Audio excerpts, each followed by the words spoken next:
بسم اللہ الرحمن الرحیم۔ بزرگان محترم اور ناظرین کرام، آج 7 رمضان المبارک ہے اور سورہ یوسف کے 7ویں حصے کو لے کر کے ہم آپ کی خدمت میں حاضر ہیں۔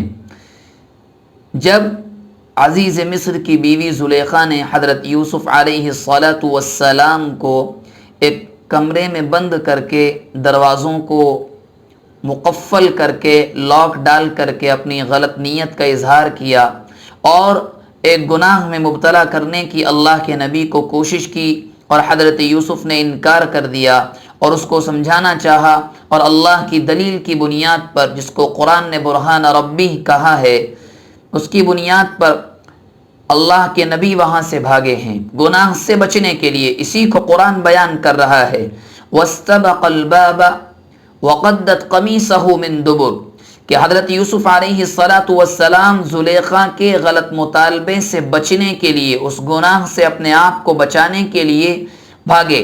پیچھے وہ عورت بھاگی، اور اس کے بعد کیا ہوا؟ جب یہ بھاگے تو اس عورت کے ہاتھ میں ان کی قمیص کا پیچھے والا حصہ آ گیا۔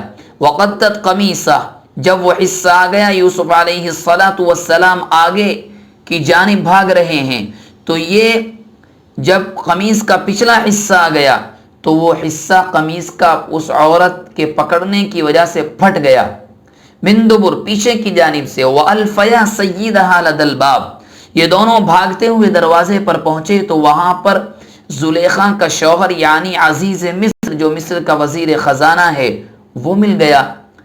اب جب اس سے جا کر کے وہاں ملاقات ہو گئی تو عورت ڈری سہمی ہے، اچانک شوہر سامنے آ جائے ایسے موقع پر تو فوراً بہانہ بنانا شروع کیا۔ کیا کہا؟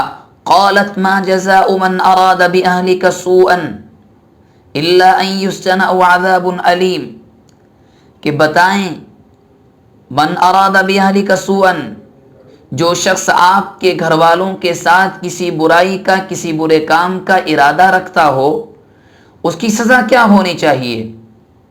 اور خود ہی فیصلہ سنا دیا، الا ان یسجن او عذاب الیم، اس کی سزا تو سوائے اس کے کچھ نہیں ہے کہ اس کو جیل میں ڈالا جائے یا اس کو دردناک سزا دی جائے۔ اس آیت سے معلوم 2 یا 3 چیزیں ہوئی۔ نمبر 1، واستبق الباب، اگر آپ کو اس بات کا اندیشہ ہے کہ آپ کسی ایسی جگہ پر کھڑے ہیں جہاں پر آپ کسی گناہ میں مبتلا ہو جائیں گے، ملوث ہو جائیں گے، یا کوئی گناہ آپ سے سرزد ہو جائے گا، تو مفسرین بیان فرماتے ہیں اور فقہا فرماتے ہیں کہ اس جگہ کو چھوڑ دینا ضروری ہے۔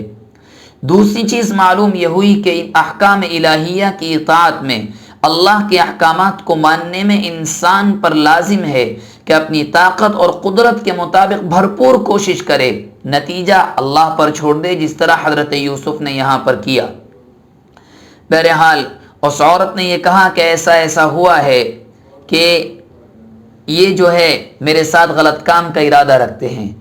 حضرت یوسف علیہ السلام جب جواب دیا، کیوں دیا؟ کیونکہ اس عورت نے الزام اور تہمت لگانے میں پہل کی۔ یہیں سے مفسرین بیان فرماتے ہیں، اگر آپ پر غلط الزام اور تہمت لگائی جائے، آپ پر بہتان تھوپا جائے، تو یہ ضروری ہے کہ آپ اپنی صفائی پیش کریں، جس طرح حضرت یوسف علیہ السلام نے اس عورت کے جواب میں اپنی صفائی پیش فرمایا قال ہی راودتنی عن نفسی، کیا فرمایا؟ نہیں، اس نے اپنی خواہش کو پورا کرنے کے لیے مجھ پر ڈورے ڈالے، مجھے پھسلایا، مجھے گناہگار کرنے کی کوشش کی، اور حضرت یوسف علیہ السلام نے کر دیا۔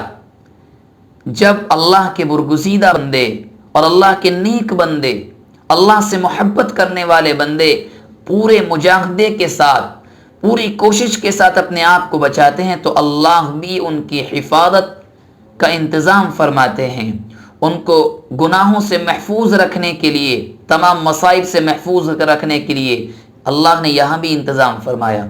وَشَهِدَ شَاهِدٌ مِّنْ أَهْلِهَا، عورت ہی کے خاندان سے ایک گواہ نے گواہی دی۔ وہ گواہ کون تھا؟ تاریخی روایات کے اندر آتا ہے ایک بچہ تھا جو وہیں پر ایک گہوارے میں، ایک پارک میں کھیل رہا تھا، بلکہ پڑا ہوا تھا۔ اس کی گواہی کے ذریعے سے اللہ تبارک و تعالی نے حضرت یوسف علیہ السلام کو بچا لیا۔ اس گواہ نے کیا گواہی دی؟ اس گواہ نے یہ کہا ان کان قمیصہ قد من قبل فصدقت وهو من الكاذبین وان کان قمیصہ قد من دبر فکذبت وهو من الصادقین۔ اس بچے نے یہ کہا جو بولنے کی طاقت نہیں رکھتا تھا، یہ جس کو سمجھ کچھ نہیں تھی، عقل کچھ نہیں تھی، اللہ نے اس سے کام لیا اور اس کی زبان سے کہلوایا۔ اور اس بچے نے یہ کہا عزیز مصر سے کہ آپ دیکھیں کہ اگر آپ کے غلام یعنی حضرت یوسف کی قمیص، کرتا یا جبہ یا جو بھی لباس تھا، اگر وہ سامنے سے پھٹا ہوا ہے تو پھر تو یہ عورت سچی ہے اور حضرت یوسف جھوٹے ہو سکتے ہیں، لیکن اگر اس قمیص یا کرتے یا جبے یا لباس کا حصہ پیچھے کی جانب سے پھٹا ہے تو پھر یہ عورت جھوٹی ہے اور حضرت یوسف علیہ السلام سچے ہیں۔ جب دیکھا گیا فلما رآ قمیصہ، جب عزیز مصر نے حضرت یوسف کی قمیص کو دیکھا قد من دبر، پیچھے کی جانب سے پھٹی ہوئی ہے، تو کیا ہوا؟ یہاں پر عورت جھوٹی ہو گئی اور حضرت یوسف علیہ السلام کو اللہ تبارک و تعالی نے اس طرح سے اپنے اسباب کے ذریعے سے اپنی قدرت کی بنیاد پر اللہ تبارک و تعالی نے اپنے بندے کو محفوظ رکھا۔ اسی طرح اللہ تبارک و تعالی نے کئی موقعوں پر اپنے بندوں کو محفوظ رکھا ہے۔ مثلا حضرت مریم علیہ السلام کہ جب لوگوں نے ان پر غلط کاری کا بہتان اور الزام لگایا تو سیدنا حضرت عیسیٰ ابن مریم علیہ السلام کو اللہ نے قوت گویائی دی، بولنے کی طاقت دی۔ حالانکہ ایک روایت کے مطابق وہ صرف 1 دن کے تھے اور راجح قول کے مطابق 40 دن ان کی عمر تھی۔ کیا کہا؟ قال انی عبد اللہ۔ اور اسی طرح بنی اسرائیل میں ایک بہت بڑے بزرگ تھے جن کا نام جریج تھا، ان پر غلط الزام لگایا گیا، ایک معصوم نوزائیدہ بچے نے ان کی گواہی دی۔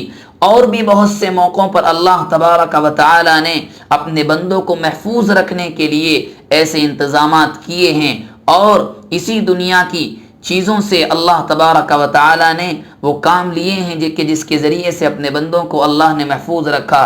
جب اس عورت کا راز فاش ہو گیا تو عزیز مصر نے حضرت یوسف علیہ السلام سے یہ کہا یوسف اعرض عن هذا، چھوڑو اس کو، معاف کرو، نظر انداز کرو۔ مفسرین بیان فرماتے ہیں کہ اس لیے ہو سکتا ہے کہ اس کو اپنے گھرانے کو بچانا ہو، تاکہ بڑا آدمی ہے، ایک اچھے عہدے پر ہے، بدنامی نہ ہو جائے۔ اور اپنی بیوی سے کیا کہا؟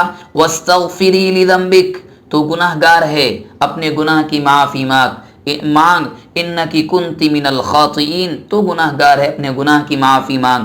یہاں ایک بات حیران کرنے والی ہے، وہ بات یہ ہے کہ اگر سچویشن ایسی ہو، موقع ایسا ہو اور بیوی کی کسی ایسی حرکت کو شوہر دیکھ لے، چاہے وہ کوئی بھی ہو، عام انسان ہو، کوئی بھی ہو، تو ایسے موقع پر انسان کے جذبات مشتعل ہو جاتے ہیں، غصہ ہو جاتا ہے، گالیوں تک محدود نہیں رہتا، وہ کچھ نہ کچھ کرنے پر آمادہ ہو جاتا ہے۔ طبیعت اور اس کی ایسا مزاج اس موقع پر ہوتا ہے کہ اس کو روکنا مشکل ہوتا ہے۔ مگر یہاں پر عزیز مصر نے جو معاملہ سلجھایا، یا بچے نے جو معاملہ سلجھایا اللہ تبارک و تعالی کے حکم کے مطابق اور اللہ کی مرضی کے مطابق، یہ حیران کن ہے کہ اس کو غصہ نہیں آیا، اس نے کوئی باتیں نہیں کی۔ تو یہاں پر مفسرین بیان فرماتے ہیں کہ 2 باتیں ہو سکتی ہیں، یا تو یہ کہ عزیز مصر بے حیا آدمی تھا، بے غیرت آدمی تھا، غیرت نام کی اس کے اندر کوئی چیز نہیں تھی، یا دوسری بات یہ ہو سکتی ہے کہ اللہ تبارک و تعالی نے جس طرح بچے کی گواہی کا انتظام کیا، اسی طرح عزیز مصر کی زبان کو بھی لگام دی ہو، اس کے جذبات کو بھی ٹھنڈا رکھا ہو۔ اللہ تبارک و تعالی ان آیات سے جو باتیں معلوم ہوئی ان پر عمل کرنے کی توفیق مرحمت فرمائے۔ واللہ الموفق والمستعان۔